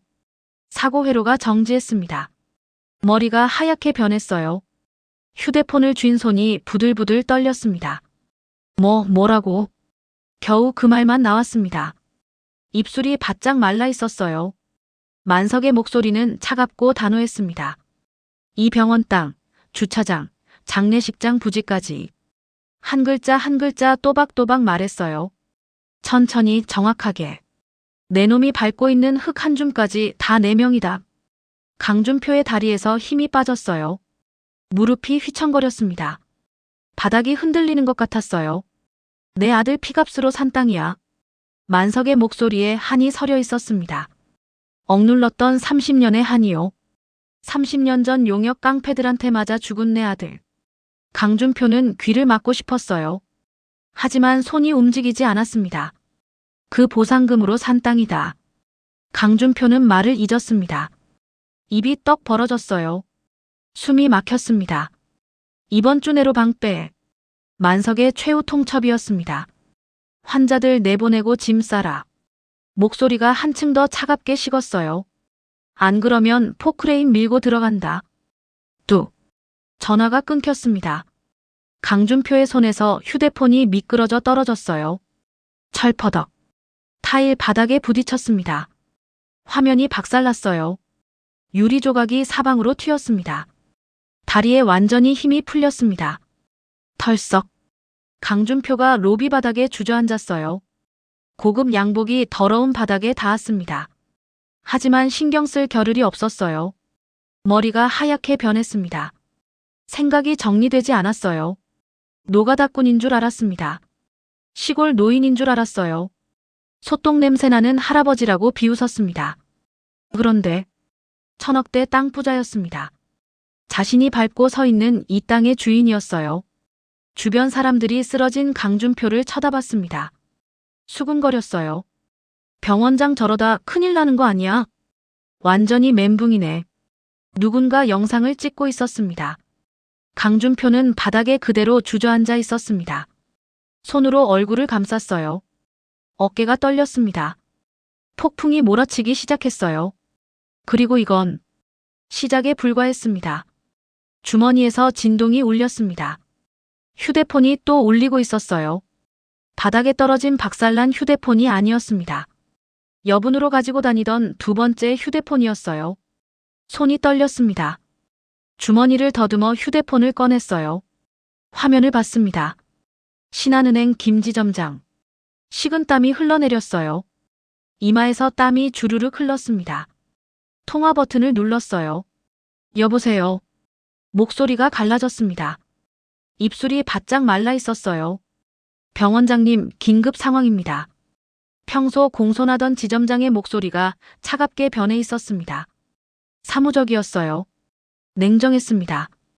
담보가치 소멸 확인됐습니다. 지점장이 또박또박 말했어요. 30억 원 즉시 상환하십시오. 강준표의 동공이 흔들렸어요. 심장이 쿵쾅거렸습니다. 귀가 멍해졌어요. 모든 계좌 동결 수순 들어갔습니다. 오늘 중으로 연락 주시기 바랍니다. 뚝. 전화가 끊겼습니다. 강준표의 손에서 휴대폰이 또다시 미끄러져 떨어졌어요. 타일 바닥에 부딪히며 완전히 박살났습니다. 두 개의 휴대폰이 나란히 바닥에 깨져 있었어요. 유리 조각들이 아침 햇살에 반짝였습니다. 간호사 2명이 다가왔습니다. 강준표를 부축해서 일으켜 세웠어요. 병원장님, 괜찮으세요? 하지만 복도 저편에서 다른 간호사들의 속삭임이 들렸습니다. 이번 달 월급 받을 수 있을까? 나 이력서 알아봐야겠어. 병원 망하는 거 아니야? 강준표의 귀에는 그 소리가 마치 확성기로 들리는 것처럼 또렷했습니다. 가슴이 조여왔어요. 숨쉬기가 힘들었습니다. 무릎이 휘청거렸어요. 간호사들이 간신히 붙잡았습니다. 하지만 강준표의 눈빛은 이미 초점을 잃고 있었어요. 폭풍은 이제 막 시작됐습니다. 강준표는 원장실로 비틀거리며 걸어갔습니다. 복도가 빙글빙글 돌았어요. 벽을 짚으며 간신히 걸었습니다. 손이 떨렸어요. 문손잡이를 잡았습니다. 차가운 금속 감촉이 손바닥에 전해졌어요. 문을 열었습니다. 책상 위에 하얀 봉투들이 쌓여 있었어요. 1개, 2개가 아니었습니다. 10개가 넘었어요. 사직서였습니다. 핵심 의사들이 내놓은 것들이었어요. 강준표는 다리가 풀려 의자에 주저앉았습니다. 떨리는 손으로 봉투를 하나 집어들었어요. 뜯었습니다. 사직서 마이너스 외과 과장 김정훈. 두 번째 봉투를 열었습니다. 사직서 마이너스 내과 과장 박민수. 세 번째, 네 번째, 다섯 번째. 한 장 한 장 펼쳐봤습니다. 손이 부들부들 떨렸어요. 종이가 바스락거렸습니다. 모두 떠나려 하고 있었습니다. 침몰하는 배에서 도망치듯이요. 강준표의 눈앞이 캄캄해졌어요. 숨이 막혔습니다. 가슴이 조였어요. 같은 시각. 청담동이었습니다. 최영자의 카페 겸 편집숍이었어요. 화려한 유리 외관이 아침 햇살에 반짝이고 있었습니다. 오전 10시. 평소처럼 문을 열었어요. 아르바이트 직원이 청소를 하고 있었습니다. 바닥을 닦고 있었어요. 선반을 정리하고 있었습니다. 그때 유리문이 벌컥 열렸습니다. 건장한 사내 셋이 들어왔어요. 검은 정장 차림이었습니다. 선글라스를 끼고 있었어요. 표정이 무뚝뚝했습니다. 최영자의 심장이 철렁 내려앉았어요. 본능적으로 뭔가 잘못됐다는 걸 느꼈습니다. 등골이 오싹했어요. 손이 떨렸습니다. 사내 하나가 다가왔습니다. 서류 봉투를 꺼냈어요. 최영자 앞에 내밀었습니다. 읽어보세요. 차가운 목소리였습니다. 감정이 없었어요. 최영자는 떨리는 손으로 서류를 받아들었습니다. 봉투를 뜯었어요. 서류를 꺼냈습니다. 첫 줄을 읽는 순간 눈앞이 캄캄해졌어요. 건물주 최만석. 그 이름이 눈에 박혔습니다. 마치 못이 박히는 것처럼요. 숨이 막혔어요. 가슴이 답답했습니다. 다리에 힘이 풀렸어요. 지금 당장 나가세요. 사내의 목소리가 얼음장처럼 차갑게 울려 퍼졌습니다. 임대차 계약 해지됐습니다. 사내들이 가게 안으로 들어왔어요. 선반을 향해 걸어갔습니다. 명품 옷들을 집어들기 시작했어요. 프라다, 샤넬, 구찌. 최영자가 심혈을 기울여 들여놓은 것들이었습니다. 안 돼요. 최영자가 달려가 막으려 했어요. 사내의 팔을 붙잡았습니다. 하지만 사내 하나가 그녀를 밀쳤어요. 뒤로 물러났습니다. 벽에 등이 부딪혔어요. 아팠습니다. 명품 원피스가 바닥에 내동댕이 쳐졌습니다. 비싼 구두들이 길바닥으로 던져졌어요. 핸드백들이 흙먼지를 뒤집어 썼습니다. 최영자는 그 모습을 그저 바라볼 수밖에 없었어요. 지나가던 청담동 사모님들이 멈춰 섰습니다. 1명, 2명, 3명. 점점 더 많이 모여들었어요. 휴대폰을 꺼냈습니다. 사진을 찍기 시작했어요. 플래시가 번쩍였습니다. 어머, 저기 봐. 저 여자 망했나 봐. 원래 갑질로 유명했잖아. 인과응보네, 쯧쯧. 수군거림이 최영자의 귀에 꽂혔습니다. 송곳처럼 날카롭게요. 얼굴이 화끈거렸어요. 귀까지 달아올랐습니다. 온몸에 열이 올랐어요. 숨쉬기가 힘들었습니다. 최영자는 길바닥에 주저앉았어요. 무릎이 아스팔트에 닿았습니다. 차가웠어요. 눈물이 주르륵 흘러내렸습니다. 명품으로 치장했던 자신의 가게. 자존심의 상징이었던 그곳. 순식간에 폐허가 됐습니다. 같은 시각 백화점이었습니다. 강남 한복판의 최고급 백화점이었어요. 지수는 명품관을 돌아다니고 있었습니다. 결혼은 깨졌지만 쇼핑은 계속하고 있었습니다. 핸드백 코너에 섰어요. 검은색 가죽 가방이 눈에 들어왔습니다. 반짝이는 금속 로고가 달려 있었어요. 이거 주세요. 직원이 공손하게 포장했습니다. 450만 원입니다. 지수는 당연하다는 듯 카드를 건넸어요. 금카드였습니다. 직원이 카드를 받아 단말기에 긁었어요. 경고음이 울렸습니다.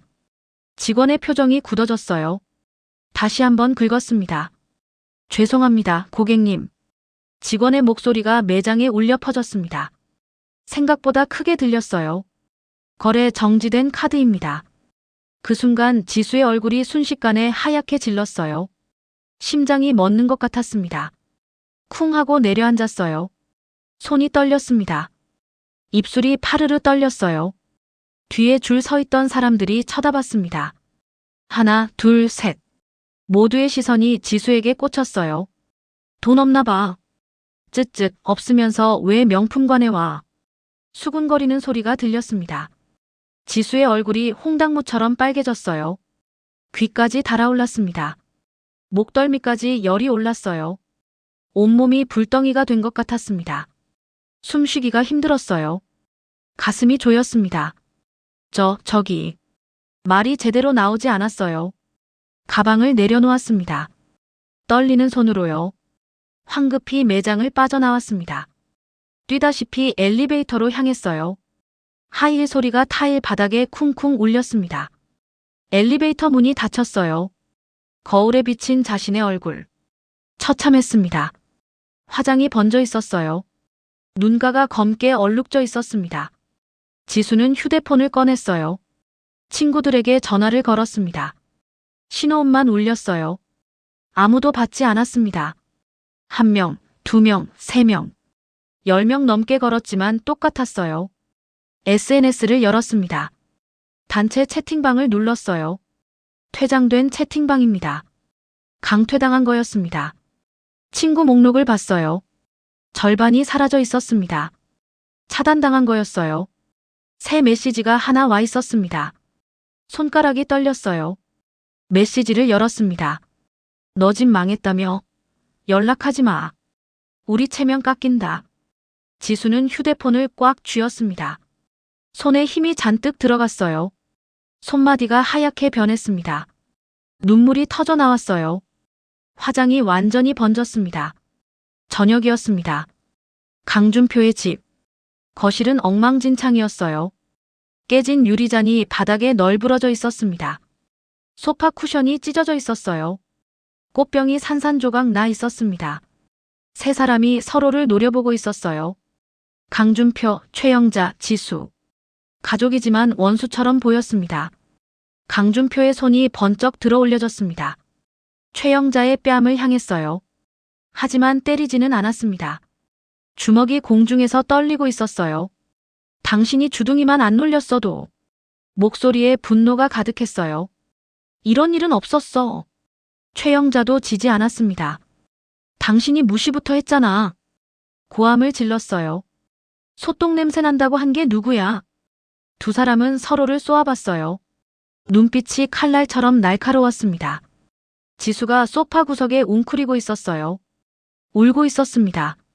나 태호 오빠한테 다시 갈 거야. 흐느끼며 소리쳤어요. 오빠한테 빌면 용서해 줄 거야. 하지만 부모는 냉소를 띄었습니다. 강준표가 피식 웃었어요. 이미 늦었어. 내가 뒤통수 친 거 오빠가 알아. 최영자도 고개를 저었습니다. 그 할아버지가 용서할 리 없어. 세 사람은 한참을 싸웠어요. 서로를 탓했습니다. 책임을 떠넘겼어요. 하지만 시간이 지나며 깨달았습니다. 싸워봤자 소용없다는 걸요. 거실에 무거운 침묵이 흘렀어요. 강준표가 먼저 입을 열었습니다. 결국 목소리가 떨렸어요. 만성 노인한테 빌어야 해. 최영자가 고개를 끄덕였습니다.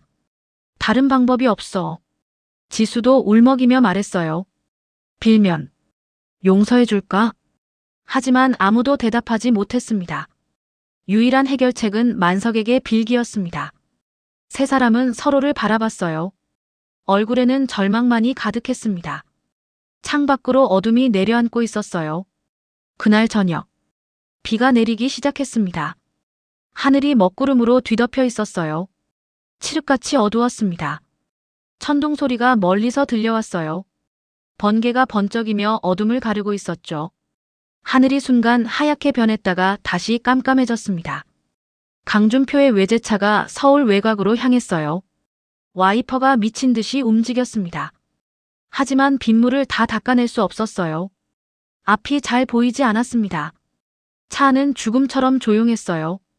세 사람 모두 입을 다물고 있었습니다. 와이퍼가 빗물을 닦아내는 소리만 규칙적으로 들렸죠. 강준표의 손이 핸들을 꽉 쥐고 있었습니다. 손가락 마디가 하얗게 변해 있었어요. 핏기가 하나도 없었습니다. 턱 근육이 파르르 떨렸어요. 이를 악물고 있었습니다. 조수석의 최영자는 창밖만 바라보고 있었어요. 눈꺼풀이 퉁퉁 부어 있었습니다. 빨갛게 충혈되어 있었어요. 밤새 울었던 흔적이 영락 없었죠. 뒷좌석의 지수는 무릎을 꼭 껴안고 있었습니다. 몸을 웅크리고 있었어요. 어깨가 가끔씩 들썩였습니다. 흐느끼는 소리를 참느라 입술을 깨물고 있었죠. 내비게이션이 알렸습니다. 목적지까지 500m 남았습니다. 기계음 같은 목소리였어요. 강준표의 심장이 빠르게 뛰기 시작했습니다. 숨이 가빠졌어요. 손바닥에 땀이 배어났죠. 차가운 핸들이 땀으로 미끄러웠습니다. 낡은 주택가가 나타났어요. 좁은 골목길이 이어졌습니다. 가로등 불빛이 희미했어요. 깜빡이는 가로등도 있었습니다. 담벼락마다 세월의 흔적이 가득했어요. 페인트가 벗겨져 있었습니다. 금이 간 곳도 많았어요. 차가 천천히 골목을 따라 들어갔습니다. 양쪽 집들이 다 낡아 보였어요. 지붕이 기울어진 집도 있었습니다. 강준표가 살던 강남의 고급 빌라와는 천지 차이였죠. 목적지에 도착했습니다. 내비게이션 음성이 울렸어요. 차가 멈춰 섰습니다. 세 사람은 차에서 내렸어요. 비가 곧바로 옷을 적시기 시작했습니다. 차가운 빗방울이 얼굴을 때렸어요. 따갑게 느껴졌습니다. 만석의 집이 보였습니다. 낡은 단층 집이었어요. 대문 페인트가 군데군데 벗겨져 있었습니다. 녹이 슬어 있었어요. 담장은 곳곳이 금이 가 있었습니다. 지붕기와도 몇 장 깨져 있었죠. 강준표는 그 초라한 집을 바라봤습니다. 믿을 수 없다는 표정이었어요. 입이 떡 벌어졌습니다. 눈을 몇 번 깜빡였죠. 이런 곳에 사는 사람이 날 무너뜨렸다고. 가슴속에서 무언가가 치밀어 올랐습니다. 자존심이 산산조각 나는 소리가 들리는 것 같았어요. 비는 점점 더 세차게 쏟아졌습니다. 퍼붓듯이 내렸어요. 빗방울이 옷을 관통해 피부를 적셨습니다. 머리카락에서 물이 뚝뚝 떨어졌어요. 고급 양복이 순식간에 흠뻑 젖었죠. 강준표가 앞으로 나섰습니다. 다리가 후들거렸어요. 무릎이 꺾일 것 같았습니다. 한 걸음 한 걸음이 천근만근이었어요. 발이 진흙바닥에 푹푹 빠졌습니다. 대문 앞에 섰습니다. 떨리는 손을 들어 올렸어요. 손가락 끝이 부들부들 떨렸습니다. 초인종을 향해 뻗었죠. 초인종 소리가 빗소리 사이로 울려 퍼졌습니다. 세 사람의 심장이 일제히 쿵쾅거렸어요. 숨이 멎는 것 같았습니다. 집안에서 발소리가 들렸어요. 점점 가까워졌습니다. 대문 손잡이가 돌아가는 소리가 들렸죠. 대문이 천천히 열렸습니다. 만석이 나타났어요. 낡은 잠옷 차림이었습니다. 색이 바랜 면 잠옷이었어요. 머리가 헝클어져 있었습니다. 맨발이었어요. 하지만 눈빛만은 또렷했습니다. 강준표 일행을 보는 순간 만석의 표정이 굳어졌습니다. 눈썹이 꿈틀거렸어요. 턱이 앞으로 나왔습니다. 입술이 일자로 굳어졌죠. 뭔 일이십니까? 목소리가 차갑게 식어 있었습니다. 감정이 하나도 실려 있지 않았어요. 마치 얼음처럼 차가웠습니다. 마치 낯선 사람을 대하는 것 같았죠. 강준표의 입술이 떨렸습니다. 목구멍이 막히는 것 같았어요. 목소리가 나오지 않았습니다. 숨만 가빠졌죠.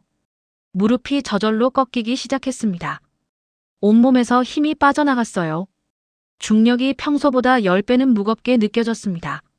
몸이 아래로 끌려 내려갔어요. 강준표가 대문 앞 진흙바닥에 무릎을 꿇었습니다. 진흙물이 튀었어요. 비가 머리 위로 쏟아졌습니다. 고급 양복 바지가 흙탕물을 빨아들였어요. 순식간에 갈색으로 변했습니다. 무릎이 차가운 진흙에 파묻혔죠. 얼음처럼 차가웠어요. 제발. 목소리가 갈라졌습니다. 울음이 섞여 나왔어요. 용서해 주십시오. 머리를 깊이 숙였습니다. 이마가 진흙바닥에 닿았어요. 차가운 흙이 얼굴에 들러붙었습니다. 끈적했어요. 만석은 그 모습을 내려다봤습니다. 표정이 전혀 변하지 않았어요. 미동도 없었습니다. 차가운 눈빛뿐이었죠. 입꼬리도 꿈틀하지 않았습니다. 한참을 침묵이 흘렀습니다. 빗소리만 들렸어요. 천둥이 멀리서 울렸습니다. 만석이 천천히 입을 열었습니다. 소똥 냄새 싫다며 한마디였습니다. 짧았지만 무거웠어요. 하지만 그 말에는 30년의 서름이 담겨 있었습니다. 차별받았던 모든 순간이 묻어 있었어요. 무시당했던 모든 기억이 서려 있었죠. 강준표의 어깨가 떨렸습니다. 흐느끼기 시작했어요. 최영자도 무릎을 꿇었습니다. 명품 구두가 진흙 속으로 빠져들었어요. 하얀 가죽이 흙탕물로 더러워졌습니다. 흙탕물이 새하얀 스타킹을 더럽혔어요. 비싼 핸드백이 물웅덩이에 떨어졌죠. 제가 잘못했습니다. 목소리가 떨렸어요. 오만했던 그녀의 목소리. 이제는 간절함으로 가득했습니다. 제발, 제발 한 번만. 눈물과 빗물이 뒤섞여 얼굴을 타고 흘러내렸어요. 화장이 번져 검게 얼룩졌습니다. 마스카라가 뺨에 줄줄 흘러내렸어요. 하지만 만석의 표정은 굳어 있었습니다. 미동도 하지 않았어요. 돌처럼 굳어 있었습니다. 지수도 울면서 무릎을 꿇었어요. 무릎이 진흙에 닿는 순간 차가움이 온몸으로 퍼졌습니다. 얼음물에 빠진 것 같았어요. 온몸이 떨렸습니다. 할아버지. 목이 메었습니다. 더 이상 말이 나오지 않았어요. 목구멍이 막혔습니다. 태호 오빠. 태호 오빠 만나게 해주세요. 울먹이는 목소리였습니다. 코끝이 빨개졌어요. 눈이 퉁퉁 부었죠. 하지만 만석은 천천히 고개를 저었습니다. 너희가 뿌린 씨앗을 거둬라. 차가운 목소리였어요. 하지만 떨리지 않았습니다. 확고했어요. 흔들림이 없었죠. 30년 동안 내가 당한 걸 이제 너희가 당하는 거다. 만석의 눈에 눈물이 맺혔습니다. 하지만 흘리지 않았어요. 꼭 참았습니다. 눈을 깜빡이며 눈물을 밀어냈죠. 그때 너희가 내 손 한번 잡아줬다면 달랐을 거다. 목소리에 떨림이 실렸어요. 30년 묵은 한이 묻어났습니다. 강준표가 머리를 더 깊이 숙였습니다. 이마를 바닥에 찧었어요. 한 번, 두 번, 세 번. 피가 배어나오기 시작했습니다.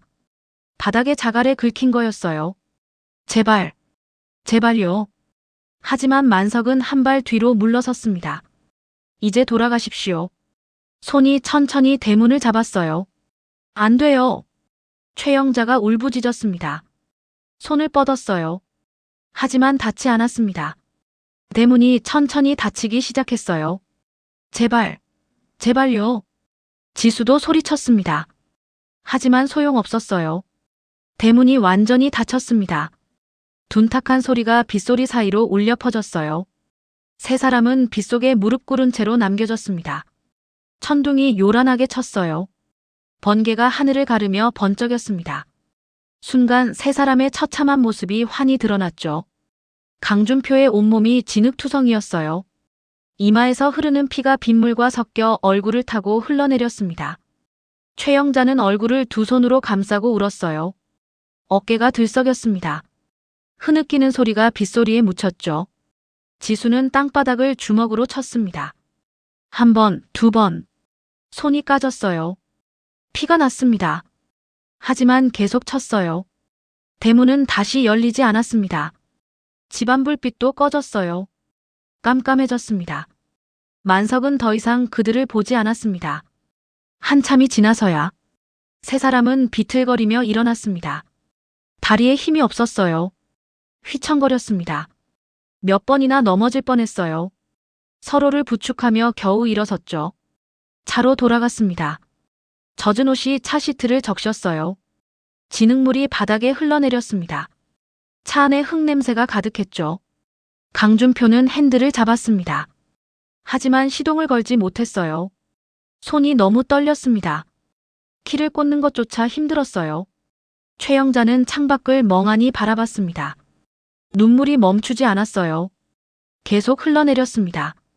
눈이 따갑고 아팠어요. 하지만 눈물은 계속 나왔죠. 지수는 뒷좌석에서 몸을 웅크렸습니다. 무릎을 꼭 껴안고 작게 흐느꼈어요. 온몸이 떨렸습니다. 비는 밤새도록 내렸습니다. 차 안에서 세 사람은 아무 말도 하지 않았어요. 침묵만이 무겁게 흘렀습니다. 서로를 쳐다보지도 않았어요. 만석의 집 불빛은 꺼진 채였습니다. 하지만 세 사람의 마음속 어둠은 더 깊고 짙어졌어요. 6개월이 흘렀습니다. 계절이 바뀌었어요. 매서운 겨울이 지나고 따뜻한 봄이 찾아왔습니다. 강남 한복판이었습니다. 예전에 강준표 병원이 있던 그 자리였어요. 하지만 이제 그 흔적은 어디에도 없었습니다. 넓은 부지 전체가 완전히 달라져 있었어요. 푸른 잔디가 깔려 있었습니다. 벚나무들이 줄지어 심어져 있었어요. 하얀 벚꽃이 활짝 피어 있었죠. 아이들이 뛰어놀 수 있는 놀이터가 있었습니다. 어르신들이 쉴 수 있는 벤치들도 곳곳에 놓여 있었어요. 공원 한쪽에는 작은 건물이 있었습니다. 깨끗하고 따뜻해 보이는 건물이었어요. 그리고 공원 입구에는 커다란 현수막이 걸려 있었습니다. 최만석 기념공원 개장식. 오전 10시였습니다. 공원 입구에는 사람들이 모여 있었어요. 동네 어르신들이 많았습니다. 아이들도 보였고요. 젊은 부부들도 있었죠. 모두들 기대에 찬 표정이었어요. 리본 커팅 행사가 시작됐습니다. 만석이 앞으로 나왔습니다. 깔끔한 회색 양복을 입고 있었어요. 더 이상 낡은 옷이 아니었습니다. 하지만 화려하지도 않았어요. 수수하고 단정했죠. 태호가 옆에 서 있었습니다. 그도 깔끔한 정장 차림이었어요. 얼굴에는 미소가 가득했습니다.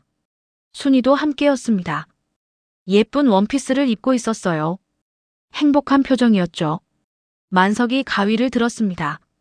사람들이 박수를 쳤어요. 따뜻한 박수 소리가 공원에 울려 퍼졌습니다. 만석이 리본을 잘랐습니다. 최만석 기념공원 개장을 선포합니다. 구청장이 선언했어요. 다시 한번 박수 소리가 터져 나왔습니다. 아이들이 공원으로 뛰어들어갔어요. 놀이터로 달려가는 아이들의 웃음소리가 들렸습니다. 어르신들은 벤치에 앉았어요. 벚꽃을 바라보며 이야기를 나누기 시작했습니다. 젊은 부부들은 잔디밭을 거닐었어요. 봄 햇살을 즐기고 있었죠. 공원 안쪽에 있는 건물 앞에는 긴 줄이 생겼습니다. 무료 급식소였어요. 따뜻한 밥 냄새가 났습니다. 구수한 된장찌개 냄새도 풍겼어요. 노숙인들이 줄을 서서 기다리고 있었습니다. 낡은 옷을 입고 있었지만 표정은 밝았어요. 자원봉사자들이 따뜻한 밥을 퍼주고 있었습니다. 반찬도 푸짐했어요. 김치, 나물, 생선까지요. 한 어르신이 밥을 받아들고 눈물을 흘렸습니다. 고맙습니다. 정말 고맙습니다. 떨리는 목소리였어요. 진심이 담겨 있었습니다. 천천히 드세요. 부족하면 더 드릴게요. 자원봉사자가 환하게 웃었습니다. 만석은 멀리서 그 모습을 지켜봤어요. 가슴이 뭉클했습니다. 30년 전 자신의 모습이 떠올랐죠. 추운 겨울날 길거리를 헤매던 모습. 배고픔에 쓰러질 것 같았던 순간들. 그때 자신을 도와준 사람들이 있었어요. 국밥 한 그릇을 내밀던 따뜻한 손들. 만석은 그 은혜를 잊지 않았습니다. 그래서 이 공원을 만든 거였어요. 그래서 급식소를 연 거였죠. 할아버지. 태호가 만석의 팔을 잡았습니다. 저기 앉아 계세요. 오래 서 계시면 힘드시잖아요. 그래, 그러자. 두 사람은 공원 안쪽으로 걸어갔습니다. 벚나무 아래에 벤치가 있었어요. 순이가 따라왔습니다. 세 사람은 나란히 앉았죠. 따뜻한 봄바람이 불어왔습니다. 벚꽃잎이 흩날렸어요.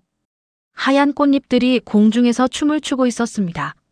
만석이 하늘을 올려다봤어요. 구름 한 점 없는 맑은 하늘이었습니다. 햇살이 부드럽게 내리쬐고 있었죠. 태호야. 만석이 입을 열었습니다. 예, 할아버지. 바람이 참 시원하구나. 만석의 목소리는 평화로웠어요. 30년 동안 가슴을 짓눌렀던 무게가 사라진 것 같았습니다. 네, 할아버지. 정말 시원해요. 태호가 미소 지었습니다. 이제야 진짜 봄이 온 것 같아요. 만석이 손자의 어깨를 토닥였어요. 그래, 정말 그렇구나. 만석은 공원을 천천히 둘러봤습니다. 놀이터에서는 아이들이 웃으며 뛰어놀고 있었어요. 그네를 타는 아이, 미끄럼틀을 타는 아이. 모두가 행복해 보였습니다. 벤치에서는 어르신들이 편안하게 이야기를 나누고 있었어요. 웃음소리가 들렸습니다. 잔디밭에서는 젊은 부부가 돗자리를 펴고 있었어요. 도시락을 꺼내고 있었죠. 급식소에서는 여전히 따뜻한 밥이 나오고 있었습니다. 배고픈 사람들이 배불리 먹고 있었어요. 만석의 눈가가 촉촉해졌습니다. 30년 전 자신은 아무것도 없었습니다. 집도 없었고 가족도 없었어요. 하다못해 먹을 것조차 없었죠. 사람들은 자신을 무시했습니다. 쳐다보지도 않았어요. 소똥 냄새 난다며 코를 막았죠. 강준표는 자신을 개만도 못하게 대했습니다. 짐승 취급했어요. 밟고 짓밟았죠. 그 서름이 얼마나 컸는지, 그 아픔이 얼마나 깊었는지.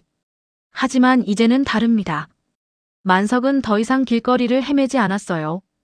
따뜻한 집이 있었습니다. 사랑하는 손자가 있었어요. 며느리도 있었죠. 그리고 무엇보다 자신의 아픔을 기억하고 있었습니다.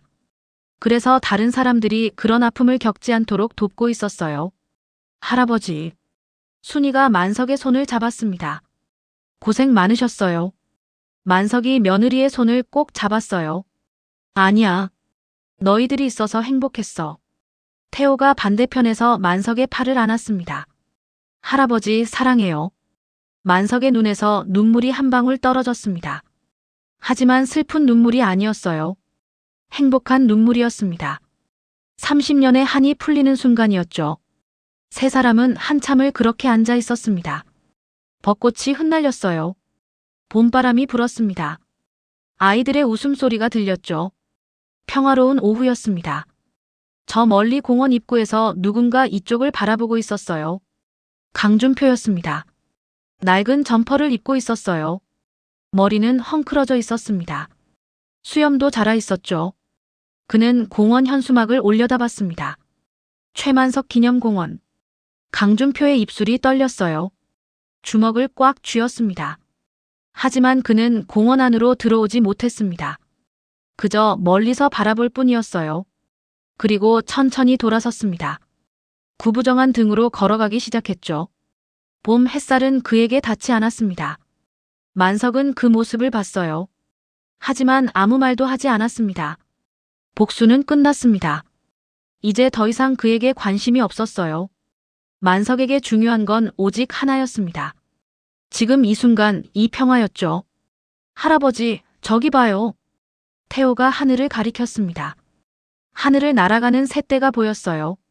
자유롭게 날아가고 있었습니다. 예쁘다. 순이가 감탄했어요. 만석도 하늘을 올려다봤습니다.